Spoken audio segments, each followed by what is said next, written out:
السلام علیکم ورحمۃ اللہ وبرکاتہ۔ دوستوں، آج کے ویڈیو میں ہم بتائیں گے طلاق دینے کا بہترین طریقہ یعنی شرعی طریقہ کیا ہے۔ اس ویڈیو کو آخر تک ضرور دیکھیں۔ طلاق دینے کا بہترین طریقہ تو یہ ہے کہ عورت کو پاکی کی حالت میں ایک طلاق رجعی دے دی جائے۔ ایک طلاق کے بعد عدت کے اندر اگر چاہیں تو رجوع کر لے، اور رجوع نہ کرنا چاہیں تو عدت گزرنے کے بعد عورت آزاد ہوگی۔ وہ کسی اور سے نکاح کرنا چاہیں تو نکاح کرنا درست ہوگا۔ اس کو شریعت میں طلاق احسن کہتے ہیں۔ ایک طلاق رجعی کے بعد عورت کی عدت گزر جائے، پھر صلح کی کوئی شکل نکل آئے تو نئے مہر اور شرعی گواہوں کی موجودگی میں دوبارہ نکاح بھی ہو سکتا ہے۔ ایسی صورت میں آئندہ 2 طلاقوں کا حق حاصل ہوگا۔ بیک وقت 3 طلاقیں دینا شرعاً ناپسندیدہ ہے، اس لیے بیک وقت 3 طلاقیں نہ دی جائیں۔ لیکن اگر 3 طلاقیں ایک ساتھ دے دی جائیں تو بھی واقع ہو جاتی ہے۔ اس مغالطے میں نہ رہیں۔ بعض لوگ یہ کہتے ہیں کہ 3 طلاق ایک ہی طلاق شمار کی جاتی ہے، حالانکہ ایسا نہیں ہے۔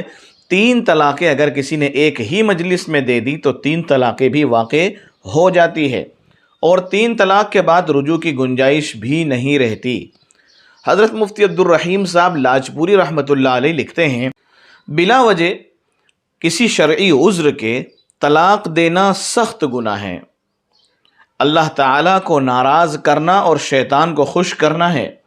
البتہ اگر کسی وجہ سے شوہر اور بیوی میں ایسی رنجش ہو یا جھگڑا ہو جائے کہ ایک دوسرے کے حقوق پامال ہو رہے ہوں اور طلاق کے بغیر چارہ ہی نہ ہو، تو طلاق دینے کا سب سے بہتر طریقہ یہ ہے کہ شوہر ایسے طہر میں جس میں صحبت نہ کی ہو صرف ایک طلاق دے دے۔ یعنی کہ عورت جب پاک ہو جائے تو اس کے بعد والے اگلے سیشن میں، یعنی جو پاکی کا سیشن آتا ہے، پاکی کا جو زمانہ ہے، اس میں بغیر صحبت کیے ایک طلاق دے دے۔ غصہ اور جوش میں آ کر 3 طلاق دینے کا جو رواج آج کل چل پڑا ہے، بہت سے لوگ یہی سمجھتے ہیں کہ 3 طلاق کے بغیر طلاق نہیں ہوتی۔ یہ بالکل غلط ہے۔ ایک طلاق دینے سے بھی طلاق ہو جاتی ہے، اور شوہر عدت میں رجوع نہ کرے تو عدت پوری ہونے کے بعد عورت بائنہ یعنی نکاح سے جدا ہو جاتی ہے اور جہاں چاہے نکاح کر سکتی ہے۔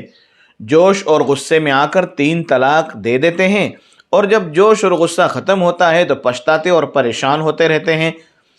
اگر ایک طلاق دے دی ہوتی اور اس کے بعد شوہر کا ارادہ بیوی کو اپنے پاس رکھنے کا ہو تو بہت آسان ہے۔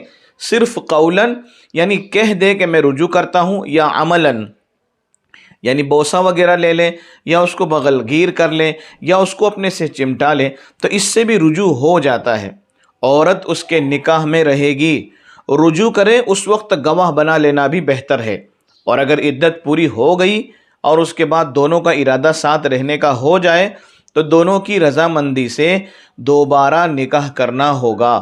البتہ اس کے بعد شوہر 2 طلاق کا مالک ہوگا۔ اس بات کا خیال رکھے کہ یہ آفر صرف ایک طلاق کے بعد ہی ہے۔ اگر کسی نے 3 طلاقیں دے دی تو پھر اس کے بعد اس کی بیوی اس سے جدا ہو گئی۔ اب بغیر حلالے کے کوئی صورت ممکن نہیں ہے۔ دوستو، آخر میں ایک بات ضرور کہوں گا کہ گھروں میں میاں بیوی کے جھگڑے عام بات ہے، اور ان جھگڑوں کے اندر ہی اس طریقے کے فیصلے لے لیے جاتے ہیں۔ اگر شوہر چلا چوٹ کر رہا ہے، غصے میں ہے، تو بیوی کو چاہیے کہ وہ خاموش ہو جائے، اور اگر بیوی غصے میں ہو اور وہ زیادہ اگر پاورفل ہو رہی ہو تو پھر شوہر کو چاہیے کہ وہ خاموش ہو جائے۔ اگر آپ کے خاموش رہنے سے رشتوں میں اگر سدھار ہو سکتا ہو تو خاموشی بہتر ہے۔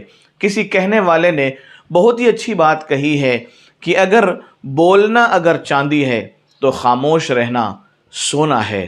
اللہ تبارک و تعالی ہم سب کے گھروں میں اپنی رحمتیں اور اپنی برکتیں نازل فرمائے، میاں بیوی کے اندر الفت اور محبت نصیب فرمائے، اور اللہ ہمارے گھروں کو ٹوٹنے سے محفوظ فرمائے۔ آمین۔